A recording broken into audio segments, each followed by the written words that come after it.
Here's a bonus read from the CBS New York Book Club. It's been 4 years since the best-selling book Long Bright River by Liz Moore was published.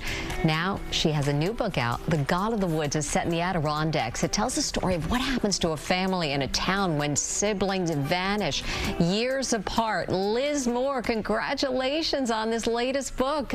And you join me, and I'm so thrilled to talk to you today. Thanks so much for taking some time to talk to us.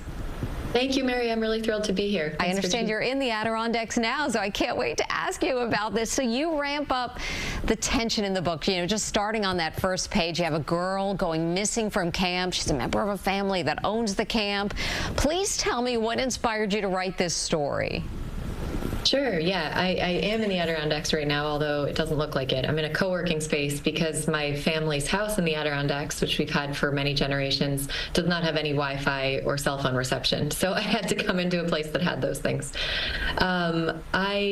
You asked about my inspiration, and that's a huge part of my inspiration is all the time that I've spent in the Adirondacks since birth. Now that you mentioned family, I mean, you really explore class issues between that family and the people who work for them. That's a really big part of this book. It's the story of the Van Laar family, who are this wealthy, dynastic, fictional American family who have built essentially a mansion in the wilderness of the Adirondack Mountains in by the 1970s. They've been living there for 80 years. They also own this summer camp right down the hill from the mansion, and they send their own daughter there one summer, the summer of 1975, and quickly we discover that she disappears from the camp.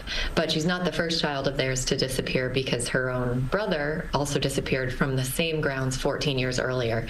And so it's kind of a dual mystery with an upstairs-downstairs theme, lots about class. The local people who staff the camp come under suspicion. The family comes under suspicion. Why that specific place and time?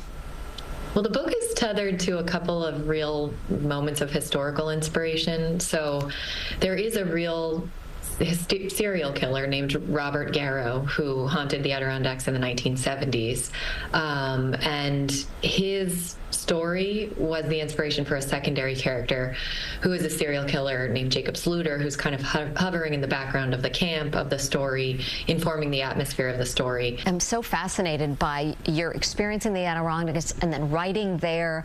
I mean, do you go into the woods? Do you get your setting from and the weather? I don't know. I mean, what's going on in your mind? Does that come into your writing? Our family cabin, which I have to always say is much different in scale and scope than the mansion in the wilderness. Ours is more like a small wooden cabin that my grandparents actually built by hand. But so there's no office, there's no desk. I write on a bed that is in one of the bedrooms in the house, and it's surrounded by windows, and through the windows you can see just trees, and that atmosphere was so much informed the novel so much, and just all the sensory details in the novel come from the sensations of being in the woods.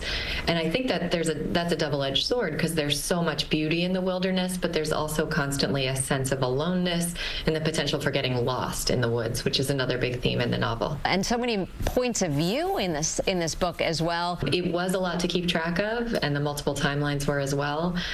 I never plan in advance, I never outline in advance, but I do keep a kind of running chronology as I write. The God of the Woods. I mean, we're really thrilled to talk to you today, and a big congratulations on the publication of the book. We're just so excited to tell people about it, and it's available now, so go out and get it. The book is The God of the Woods, and Liz Moore, so appreciate your time.